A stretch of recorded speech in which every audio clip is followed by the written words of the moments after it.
ایمان والو اللہ کی تابعداری کرو، ایمان والو اللہ کے رسول کی تابعداری کرو، اللہ کی اطاعت کرو، رسول اللہ صلی اللہ تعالی علیہ وسلم کی اطاعت کرو، اور پھر اس کو سمجھو، اور پھر جو اللہ اور اللہ کا رسول کہہ رہا ہے پھر اس پر کامل درجے کا عمل کرو۔ یہ ہے کامل رسول اللہ صلی اللہ تعالی علیہ وسلم کی اطاعت و اتباع والی زندگی۔ میں اور آپ کامل اطاعت کرنے والے بن جائیں۔ اس آیت میں میرا اللہ تمام ایمان والوں کو یہ بات سمجھا رہا ہے، اور سوشل میڈیا کا زمانہ آ گیا، موبائلز کا زمانہ آ گیا، اسکرولنگ کا زمانہ آ گیا، بس ایک بات کسی کی سنی، ایک بات کسی کی سنی، نہ اس بات کو سمجھا، نہ اس بات پر اعتقاد کیا، نہ اس بات پر پھر عمل آئے گا۔ 3 صفات یہاں بتائی ہیں انسان کی، اعلیٰ صفات ہیں۔ صحیح سننا ہے، سمن بکمن نہ ہو، گنگے بہرے نہ ہو، صحیح سننا ہے، صحیح بولنا ہے، اور صحیح تفہیم، فہم و تفہیم ہے، صحیح بات کو سمجھنا ہے۔ اگر یہ ہے تو پھر یہ اشرف المخلوقات میں داخل ہے، اور اگر یہ نہیں ہے تو پھر اولئک کالانعام بل ہم اضل، کہ پھر وہ بدترین مخلوق ہے۔ جانور ہو سکتے ہیں، نہیں بلکہ وہ جانور سے بھی بدترین مخلوق ہے۔ ہم اپنے لیے پرسنالٹیز کو آئیڈیل بناتے ہیں، یہ ہمارا آئیڈیل ہے، یہ ہمارا آئیڈیل ہے۔ ہمارے آئیڈیل کون ہیں؟ اللہ کے رسول کے تربیت یافتہ ابو بکر اور عمر، عثمان و علی 10 مبشرہ، اور تمام صحابہ رضوان اللہ علیہم اجمعین۔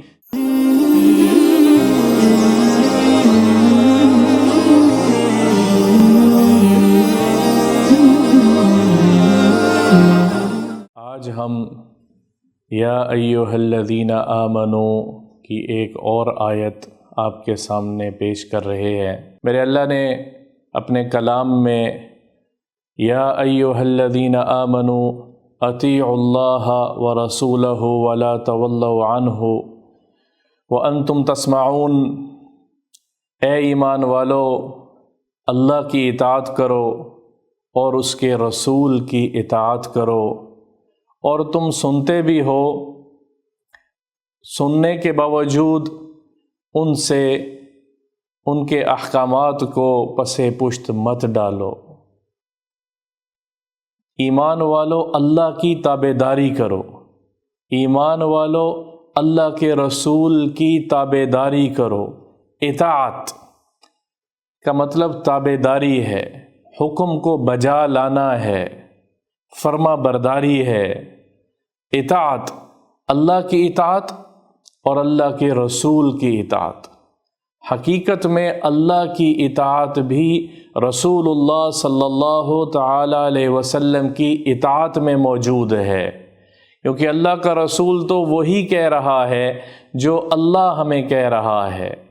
اللہ کی اطاعت اللہ کے رسول کی اطاعت ہے، اللہ کی محبت اللہ کے رسول کی محبت ہے، اور رسول اللہ صلی اللہ تعالی علیہ وسلم کی محبت اللہ کی محبت ہے۔ ایک وفد رسول اللہ صلی اللہ تعالی علیہ وسلم کی خدمت میں پیش ہوا اور آ کے کہنے لگے یا رسول اللہ نحن نحب ربنا، اے اللہ کے رسول ہم اپنے رب سے بڑی محبت کرتے ہیں۔ تو جواب میں رسول اللہ صلی اللہ تعالی علیہ وسلم خاموش رہے، کوئی جواب نہیں دیا۔ انہوں نے اسی بات کو دہرایا، ہم اپنے رب سے بڑی محبت کرتے ہیں۔ آپ صلی اللہ تعالی علیہ وسلم نے کوئی جواب نہیں دیا۔ فرمایا ہم اپنے رب سے بڑی محبت کرتے ہیں۔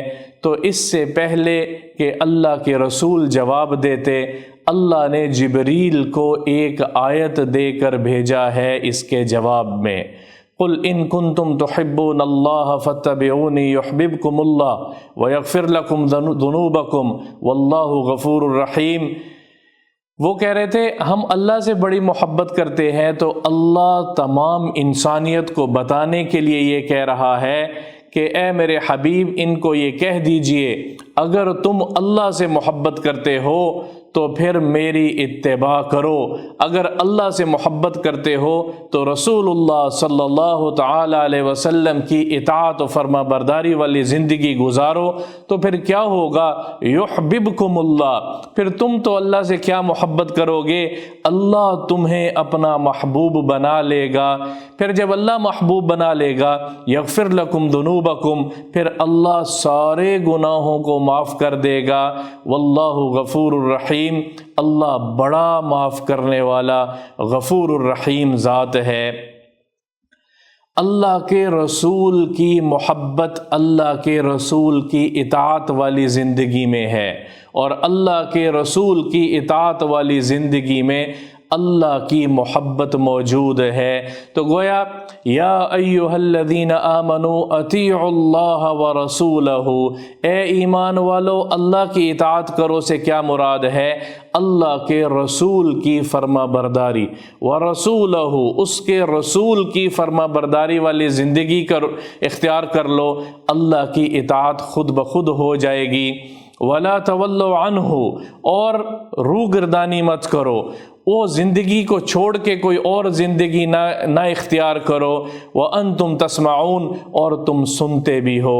اس آیت کی تفسیر میں مفسرین نے لکھا ہے کہ سننا، کسی بات کا سننا بہت ضروری عمل ہے، ابتدا ہے کسی اعتقاد کی، ابتدا ہے کسی صحیح عمل تک پہنچنے کی کہ صحیح طور پہ بات کو سنا جائے، صحیح طور پہ بات کو سنا جائے۔ اور خود آگے آیت میں اللہ تعالیٰ کہتا ہے وَلَا تَكُونُوا كَالَّذِينَ قَالُوا سَمِعْنَا، ان جیسے مت بنو جو کہتے ہیں ہم نے سن لیا، وَهُمْ لَا يَسْمَعُونَ، اور اللہ کہہ رہا ہے کہ انہوں نے تو سرے سے سنا ہی نہیں ہے، انہوں نے تو کان ہی نہیں دھرا اس بات پہ، اس شخص کی طرح مت ہو جاؤ۔ تو علماء مفسرین نے اس کی تفسیر میں سننے کے 4 درجے بتائے ہیں۔ پہلا درجہ، کسی چیز کو سرسری طور پہ گزرتے ہوئے کوئی چیز کان میں آواز پڑی تو اگر سن لی وہ آواز تو اس کو سننا کامل درجے کا نہیں کہیں گے، اس پر عمل تو کبھی ہو ہی نہیں سکتا۔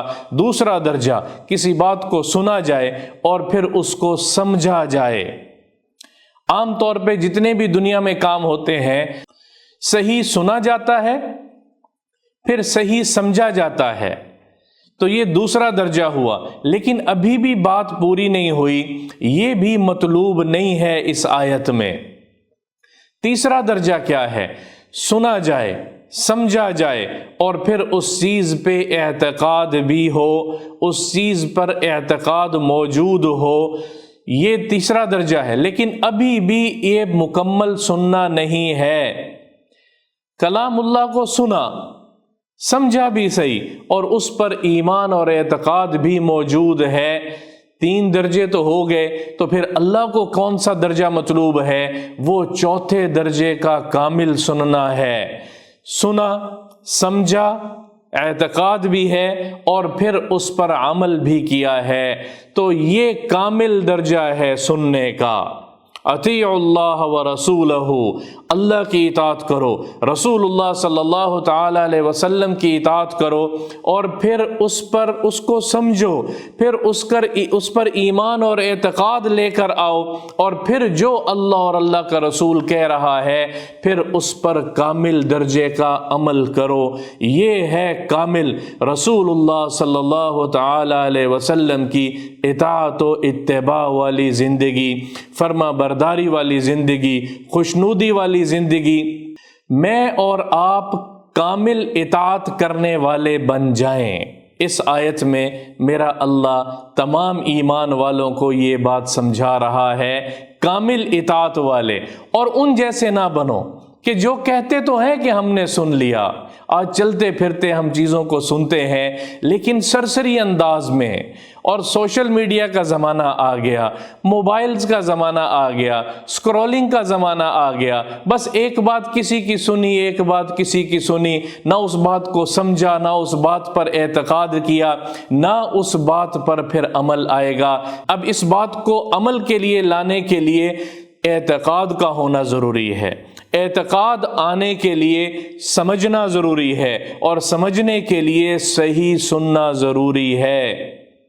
استمعوا الیہ، غور سے سننا ضروری ہے۔ آج پہلی چیز مفقود ہو گئی ہے، صحیح طور پہ ہم سنتے ہی نہیں ہیں تو آگے کی 3 چیزیں کیسے وجود میں آئیں گی؟ ہم عارضی سنتے ہیں، سرسری سنتے ہیں، کان دھرتے نہیں ہیں، پھر سمجھیں گے کیسے؟ جب سنا ہوا غلط ہوگا تو پھر سمجھ بھی غلط ہوگی، جب سمجھ غلط ہوگی تو اعتقاد بھی پورا نہیں ہوگا، اور جب اعتقاد پورا نہیں ہوگا تو پھر عمل میں بھی آئیں بائیں شائیں کرے گا، یوں کر لوں یوں کر لوں، ایسا بھی ممکن ہے ایسا بھی ممکن ہے۔ کیا ممکن ہے؟ میرا اللہ بتا رہا ہے، ان کنتم تحبون اللہ فاتبعونی یحببکم اللہ۔ جس رب نے تمہیں زندگی دی ہے وہ رب کہہ رہا ہے کہ اگر میرے سے محبت کرنا چاہتے ہو تو پھر میرے رسول کی اتباع والی زندگی اختیار کرو۔ قربان جائے میرے اللہ کے کلام پر اور میرے اللہ کی ذات پر۔ پھر آگے اسی آیت کے اگلا حصہ اللہ کہتا ہے، ان شر الدواب عند اللہ الصم البکم وہم لا یعقلون، اور زمین پر چلنے والی بری سے بدتر مخلوق وہ ہے کہ جو نہ سنتے ہیں اور جو نہ بولتے ہیں صحیح، اور نہ وہ پھر عقل رکھتے ہیں۔ 3 صفات یہاں بتائی ہیں انسان کی، اعلیٰ صفات ہیں۔ صحیح سننا ہے، سمن بکمن نہ ہو، گنگے بہرے نہ ہو، صحیح سننا ہے، صحیح بولنا ہے، اور صحیح تفہیم، فہم و تفہیم ہے، صحیح بات کو سمجھنا ہے۔ اگر یہ ہے تو پھر یہ اشرف المخلوقات میں داخل ہے، اور اگر یہ نہیں ہے، صحیح سننا نہیں ہے، صحیح سمجھنا نہیں ہے، صحیح اعتقاد بولنا نہیں ہے، اور صحیح عمل نہیں ہے، تو پھر اولئک کالانعام بل ہم اضل۔ میرا اللہ اسی آیت کو دوسری آیت سے تفسیر میں خود ہی کرتا ہے کہ پھر وہ بدترین مخلوق ہیں۔ جانور ہو سکتے ہیں، نہیں بلکہ وہ جانور سے بھی بدترین مخلوق ہے۔ میرے نبی پاک صلی اللہ تعالی علیہ وسلم نے ایک معاشرہ تشکیل دیا تھا، کچھ افراد تیار کیے تھے جن کو اصحاب الرسول کے نام سے یاد کیا جاتا ہے۔ ایک صحابی کی پوری زندگی اتباع کامل کو بتاتی ہے۔ ابن عباس رضی اللہ تعالیٰ عنہما ایک روایت نقل کرتے ہیں، اور مسلم شریف کی روایت ہے، ان رسول اللہ صلی اللہ تعالی علیہ وسلم رأى رجلا فی یدہ خاتم، ایک شخص کو دیکھا صحابہ میں سے ہی سونے کی انگوٹھی پہنی ہوئی ہے، تو آپ صلی اللہ تعالی علیہ وسلم کو بڑی ناگواری ہوئی، نزعہ وطرحہ، ہاتھ سے اتاری اور ایک طرف اس کو پھینک دیا، ناگواری، اور پھر فرمانے لگے کہ کیا تم میں سے کوئی یہ پسند کرتا ہے کہ کل قیامت کے دن جہنم اس کا ٹھکانہ بن جائے؟ تو پھر وہ اس طرح کی انگوٹھیاں پہننا شروع کر دے، پھر وہ سونے کے زیورات کو استعمال کرے، تو اس گویا ایسے ہے کہ جیسے اس نے اپنے ہاتھ میں جمرۃ من نار، آگ کا انگارہ، جہنم کی آگ کا انگارہ اپنے ہاتھ میں رکھا ہوا ہے۔ اتباع اب بتا رہا ہوں۔ تو رسول اللہ صلی اللہ تعالی علیہ وسلم وہاں سے تشریف لے گئے، چلے گئے، تو ایک صحابی نے وہ انگوٹھی اٹھا کے ان کو جنہوں نے پہنی ہوئی تھی ان کو واپس کی کہ اب اس کو تو گھر والوں کو دے دینا، عورت کے لیے سونا حلال ہے، یا بیچ کے کسی نفع کے کام میں لگا لینا، پہننے کے لیے منع کیا ہے نا۔ قربان جائیں اتباع کامل پہ۔ وہ فرمانے لگے، واللہ، اللہ کی قسم، لا آخذہ، میں اس کو کبھی نہیں لوں گا۔ کیونکہ جس چیز کو اللہ کے رسول نے پھینک دیا ہو اور ناگواری اختیار کی ہو، میں اس کو کیسے لے سکتا ہوں، میں کسی بھی کام میں لینے کے لیے اس کو نہیں لے سکتا، کیونکہ میرے آقا حضرت محمد مصطفیٰ صلی اللہ تعالی علیہ وسلم نے اس کو دور پھینکا ہے، اس کو میرے ہاتھ سے اتارا ہے، اب اس میں میرے لیے خیر ہو ہی نہیں سکتی۔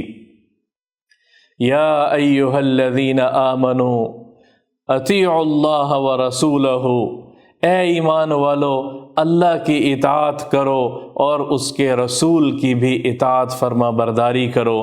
کیسے اطاعت و فرما برداری کریں؟ کچھ لوگ نمونے کے طور پہ تمہیں دیے ہیں، یہ اپنی طرف سے کہہ رہا ہوں صحابہ کی محبت میں، کچھ لوگ نمونے کے طور پہ اللہ کے رسول نے تیار کر کے دیے ہیں، جو صحابہ ہیں ان کی زندگی کو دیکھ لو، انہوں نے کیسے اتباع کر کے دیکھی ہے۔ ہم اپنے لیے پرسنالٹیز کو آئیڈیل بناتے ہیں، یہ ہمارا آئیڈیل ہے، یہ ہمارا آئیڈیل ہے۔ ہمارے آئیڈیل کون ہیں؟ اللہ کے رسول کے تربیت یافتہ ابو بکر اور عمر، عثمان و علی، عشرہ مبشرہ اور تمام صحابہ رضوان اللہ علیہم اجمعین، اور جن کے اوپر اللہ اپنا قرآن نازل کرتا ہے، ان کی زندگی کو ہم نمونہ بنا لیں، اور رسول اللہ صلی اللہ تعالی علیہ وسلم کی ہی زندگی کو ان صحابہ نے اپنا کر دکھایا ہے، اور وہ زندگی ہمارے لیے نمونہ ہے۔ لَقَدْ كَانَ لَكُمْ فِي رَسُولِ اللَّهِ أُسْوَةٌ حَسَنَةٌ، تمہارے لیے یعنی اس امت کے لیے اللہ کا کلام بول رہا ہے، اللہ بول رہا ہے میرے نبی کی زندگی میں اسوۃ حسنہ، بہترین نمونہ ہے۔ اس سے بہتر کوئی اور زندگی ہو نہیں سکتی، اس سے بہتر کامیابی کو دلانے والی کوئی اور زندگی ہو نہیں سکتی، اس سے بہتر کوئی اور تجارت ہو نہیں سکتی، اس سے بہتر کوئی اور معاشرت ہو نہیں سکتی، اس سے بہتر کوئی اور معیشت ہو نہیں سکتی، اس سے بہتر کوئی اور چیز، کوئی اور زندگی گزارنے کا طریقہ، ضابطہ حیات ہو ہی نہیں سکتا، ہے ہی نہیں اور کبھی نہیں ہوگا۔ مجھے اور آپ کو اتباع رسول والی زندگی کو اختیار کرنا ہے، اور اس میں اللہ پھر سے اس کی ندا لگا رہا ہے، یا ایھا الذین آمنوا، یا ایھا الذین آمنوا۔ ایک ایک آیت ذخیرہ ہے، ایک ایک آیت تحفہ ہے، ایک ایک آیت تنزیل ہے، ایک ایک آیت ہمارے لیے راستہ ہے ہدایت کا۔ کون ہے جو اس سے ہدایت پکڑے؟ ہدایت تو موجود ہے، کون ہے جو اس سے ہدایت پکڑے اور ہمیشہ ہمیشہ کی کامیابیوں کو حاصل کرنے والا بنے؟